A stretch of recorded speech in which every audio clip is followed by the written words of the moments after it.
Hi, ನಾನು ನಿರ್ಮಲಾ ಸುರೇಶ್. ಇವತ್ತು ಕೇರಳದ ಒಂದು ಶುಂಠಿ ಸಾರು ಒಂದು ಪದಾರ್ಥನ ಮಾಡೋಣ. ಅದು ಪ್ರತಿಯೊಂದು ಹಬ್ಬದಲ್ಲೂ ಪ್ರತಿಯೊಂದು ಏನೇ ವಿಶೇಷದಲ್ಲೂ ಕೂಡ ಮಾಡುವ ಒಂದು ಪದಾರ್ಥ. ಅದಕ್ಕೆ ಬೇಕಾಗುವ ಇಂಗ್ರೀಡಿಯೆಂಟ್ಸ್ ನೋಡಿ. ಇಷ್ಟು ಶುಂಠಿನ ತಗೊಂಡು ಚಾಪ್ ಮಾಡಿಟ್ಟಿದ್ದೀನಿ. ಕರಿಬೇವು, ಬೆಳ್ಳುಳ್ಳಿ, ಹಸಿಮೆಣಸು, ಇಷ್ಟು ಹುಳಿನ ತೊಗೊಂಡ್ಬಿಟ್ಟು ಬಿಸಿನೀರಲ್ಲಿ ನೆನೆಸಿಟ್ಟಿದ್ದೀನಿ, ಯಾಕಂದರೆ ಅದನ್ನು ರಸನ ತೆಗಿಬೇಕು ಅಂತ. ಇಷ್ಟು ಖಾರದ ಪುಡಿ, ಹವಿಜ ಪುಡಿ, ಇದು ಮೆಂತ್ಯ ಪುಡಿ, ಇದು ಇಂಗು ಹಾಗೂ ಬೆಲ್ಲ. ಇಷ್ಟು ಬೇಕಾಗೋ ಇಂಗ್ರೀಡಿಯೆಂಟ್ಸು. ಈಗ ಇದನ್ನು ಮಾಡೋದು ನೋಡೋಣವಾ? ಓಕೆ, ಈಗ ಶುರು ಮಾಡೋಣವಾ? ಮೊದಲಿಗೆ ಒಂದು ಬಾಣಲೆ ಇಟ್ಕೊಳ್ಳುವ.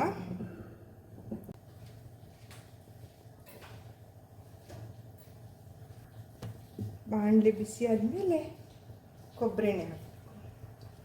ಇಷ್ಟು ಕೊಬ್ಬರಿ ಎಣ್ಣೆ ಹಾಕುವ.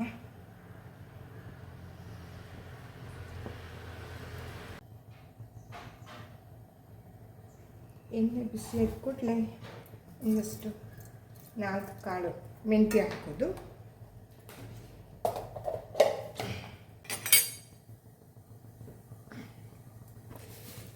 ಮೆಂತ್ಯ ಕೆಂಪಗಾಯಿತು.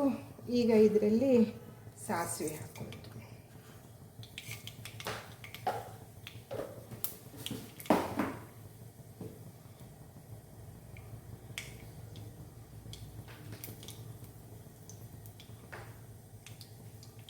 ಸಾಸಿವೆ ಚಟ್ಪಟ ಅಂದಾಗ ಸ್ವಲ್ಪ ಕರಿಬೇವು,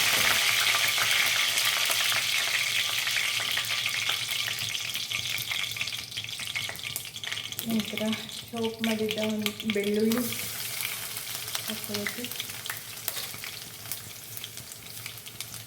ಸಣ್ಣಗೆ ಹೆಚ್ಚಿದ ಬೆಳ್ಳುಳ್ಳಿ ಹಾಕ್ಕೊಳ್ಳೋದು.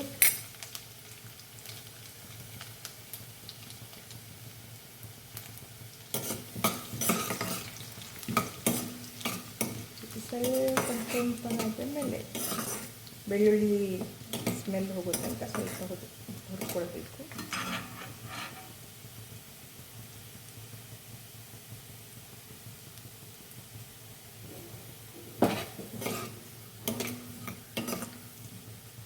ನಂತರ ಇದರಲ್ಲಿ ಶುಂಠಿ ಹಾಕಿ ಚೆನ್ನಾಗಿ ಕೆಂಪಾಗೋ ತನಕ ಹುರ್ಕೋಬೇಕು. ಇದು ಸ್ವಲ್ಪ ಟೈಮ್ ಹಿಡಿಯುತ್ತೆ.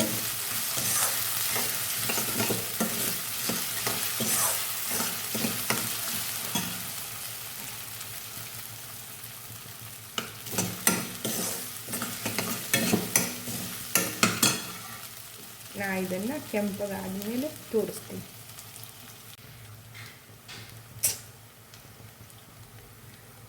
ಇದರ ಒಳಗಿನ ನೀರಿನ ಅಂಶ ಎಲ್ಲ ಇರೋ ತನಕ ಚೆನ್ನಾಗಿ ಹುರ್ಕೊಳ್ಬೇಕು. ಕೆಂಪಗಾಗುತ್ತೆ.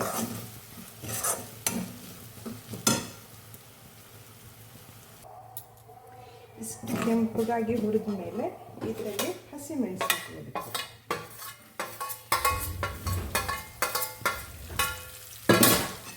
ಹಸಿಮೆಣಸು ಹಾಕಿ ಚೆನ್ನಾಗಿ ಹುರ್ಕೋಬೇಕು.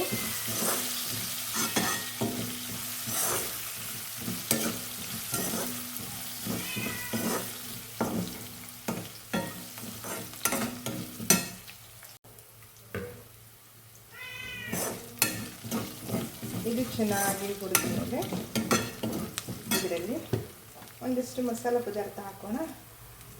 ಅರಿಶಿನ ಪುಡಿ,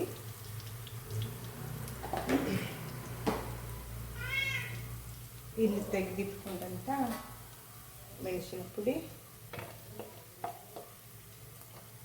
ಹವಿಜ ಪುಡಿ,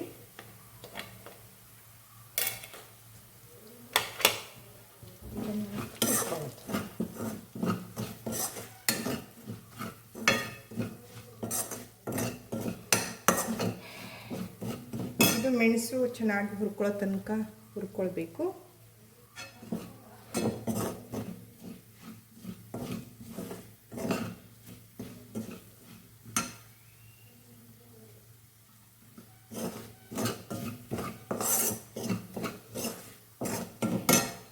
ಈಗ ಇದರಲ್ಲಿ ಒಂದು 1/4 ಸ್ಪೂನ್ ಆಗೋಷ್ಟು ಮೆಂತ್ಯ ಪುಡಿ ಹಾಗೂ 1/4 ಸ್ಪೂನ್ ಆಗೋಷ್ಟು ಇಂಗು ಹಾಕಿ ಹುರ್ಕೋಬೇಕು.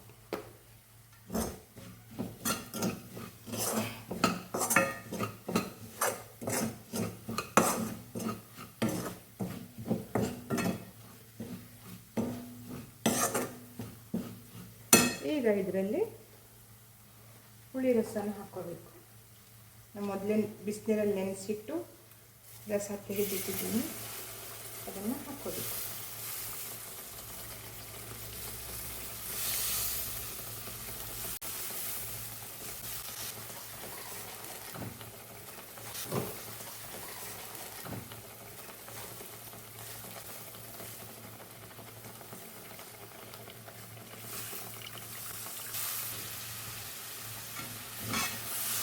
ಇದನ್ನು ಚೆನ್ನಾಗಿ ಕೈ ಆಡಿಸ್ಬೇಕು.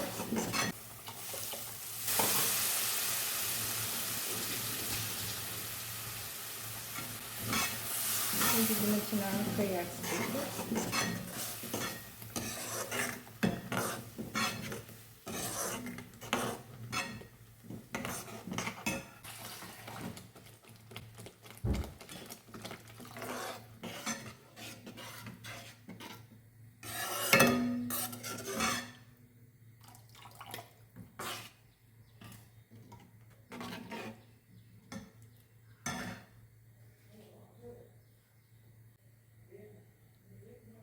ಆದಷ್ಟು ಕಪ್ಪು ಹುಳಿ ತೊಗೊಂಡ್ರೆ ಚೆನ್ನಾಗಿರ್ತದೆ, ಕಲರ್ ಬರುತ್ತೆ. ಹಳೆ ಹುಳಿ ಇರುತ್ತಲ್ಲ ಮನೇಲಿ ತಂದಿದ್ದು, ಹೊಸ ಹುಳಿಗಿಂತ ಹಳೆ ಹುಳಿಯಲ್ಲಿ ಇದು ಚೆನ್ನಾಗಾಗತ್ತೆ. ಈಗ ಇದರಲ್ಲಿ ರುಚಿಗೆ ತಕ್ಕಷ್ಟು ಉಪ್ಪು ಹಾಕಬೇಕು.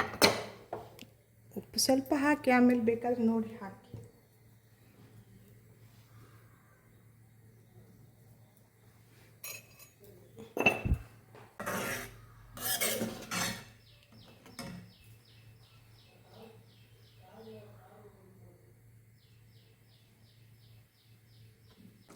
ಇಲ್ಲಿ ನೋಡಿ, ಹುಳಿ ಚೆನ್ನಾಗಿ ಕುದಿ ಬರಬೇಕು. ಹುಳಿ ಚೆನ್ನಾಗಿ ಕುದಿಯೋ ತನಕ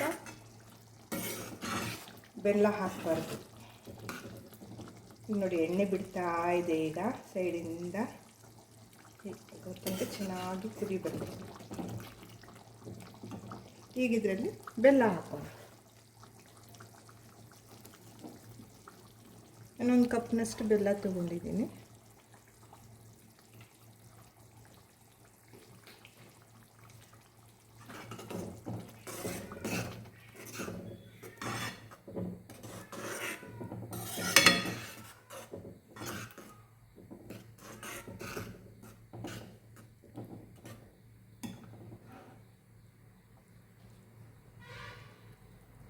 ಇದು ಚೆನ್ನಾಗಿ ಕುದೀಲಿ.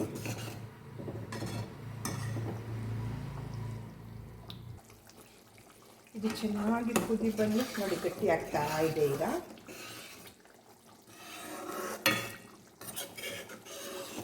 ಇದು ಕಂಡಾದ್ಮೇಲೆ ಇನ್ನೂ ಗಟ್ಟಿ ಆಗುತ್ತೆ.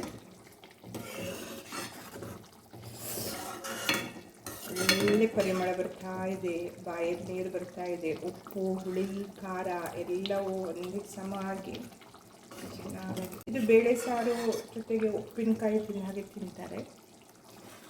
ಜೀರ್ಣಕ್ಕೂ ಒಳ್ಳೆಯದು. ಬಟ್ ಇದು ಮಾಡಿ ಈಗಲೇ ತಗೋಕ್ಕಿಂತ ಇವತ್ತು ಮಾಡಿಟ್ಟು ಒಳ್ಳೆ ತಂಡ ಆದಮೇಲೆ ನಾಳೆ ಯೂಸ್ ಮಾಡಿದರೆ ಚೆನ್ನಾಗಿರುತ್ತೆ.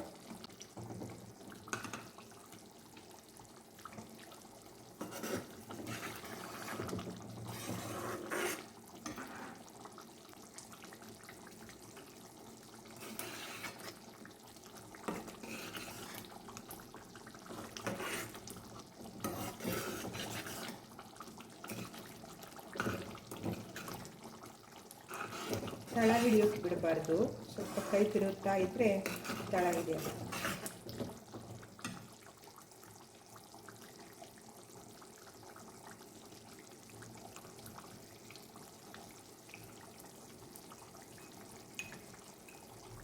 ಈಗ ಇದಕ್ಕೆ ಒಂದು 1/4 ಸ್ಪೂನಷ್ಟು ಮೆಂತ್ಯದ ಪುಡಿ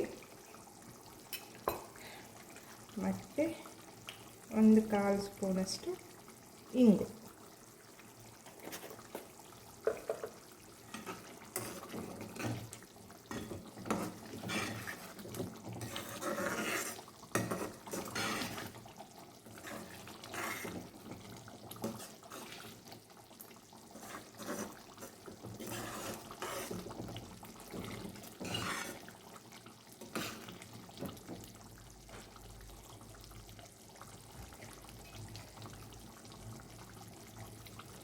ತುಂಬ ಟೇಸ್ಟಿಯಾಗಿರುತ್ತೆ. ಊಟಕ್ಕೂ ನೆಂಚ್ಕೊಂಡು ತಿನ್ಬೋದು. ಸೈಡ್ ಉಪ್ಪಿನಕಾಯಿ ನನಗೆ ಯಾವುದೇ ಸದ್ಯದಲ್ಲೂ ಕೂಡ ಬಾಳೆ ಎಲೆಯಲ್ಲಿ ಇದು ಇರಲೇಬೇಕು. ಕೇರಳದಲ್ಲಿ ನಮ್ಮಮ್ಮ ಎಲ್ಲ ಚಿಕ್ಕದಿರಬೇಕಾದ್ರೆ ಮಾಡ್ತಿದ್ದು, ನಾವು ಅದನ್ನೆಲ್ಲ ಮರ್ತೇ ಬಿಟ್ಟಿದ್ವಿ. ಈಗ ಯಾಕೋ ಕೂತ್ಕೊಂಡಾಗ ಮಾಡಬೇಕು ಅನ್ನಿಸ್ತು, ನಿಮ್ಮೊಟ್ಟಿಗೆ ಶೇರ್ ಮಾಡ್ಕೋಬೇಕು ಅನ್ನಿಸ್ತು, ಅದಕ್ಕೆ ಮಾಡ್ತಿದ್ದೀನಿ.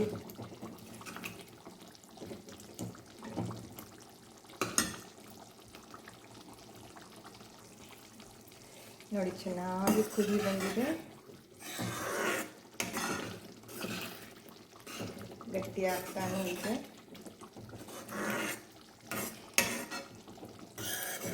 ಒಳ್ಳೆ ಪರಿಮಳ ಬರ್ತಾ ಇದೆ.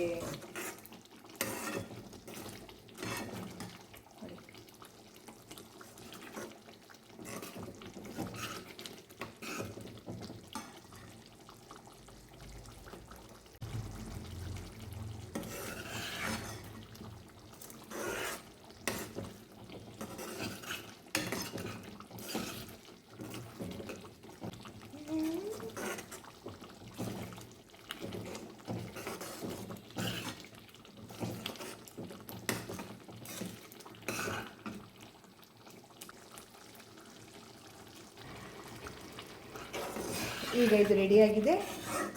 ಗ್ಯಾಸ್ ಆಫ್ ಮಾಡುವ, ಸ್ವಲ್ಪ ತಣ್ಣಗಾಗಲಿಕ್ಕೆ ಬಿಡುವ.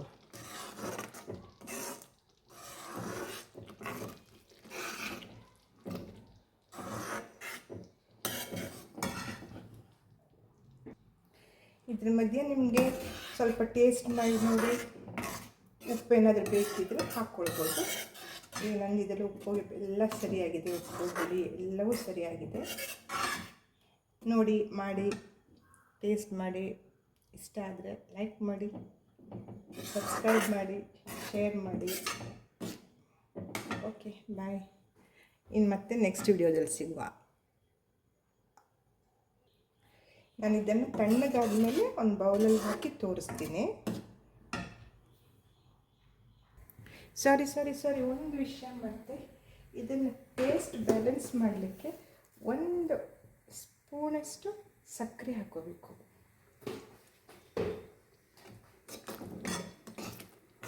ಸಕ್ಕರೆ ಹಾಕಿ ಒಂದು ಸ್ವಲ್ಪ ಹಾಕಬೇಕು.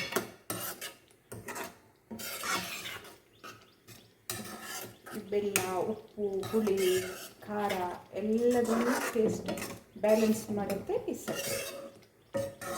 1 ಸ್ಪೂನ್ ಅಷ್ಟೇ.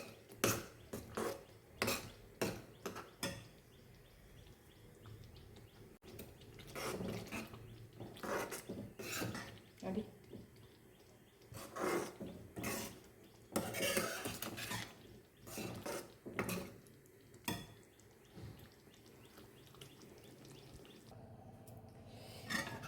ನೋಡಿ ತಣ್ಣಗಾಗಿದೆ. ಬೌಲಲ್ಲಿ ಹಾಕ್ತೀನಿ. ಈ ಬೌಲ್ ತುಂಬ ಮನೆ ತುಂಬ ಪರಿಮಳ ತುಂಬಿಬಿಟ್ಟಿದೆ ಇದರದ್ದು. ನೋಡಿ, ಬಾಯಲ್ಲಿ ನೀರು ಉಡ್ತಾ ಇದೆ. ಅಷ್ಟು ಚೆನ್ನಾಗಿದೆ, ಕಾಣಲಿಕ್ಕೂ ಎಷ್ಟು ಚೆನ್ನಾಗಿದೆ. ಮಾಡಿ ನೋಡಿ. ಬಾಯ್.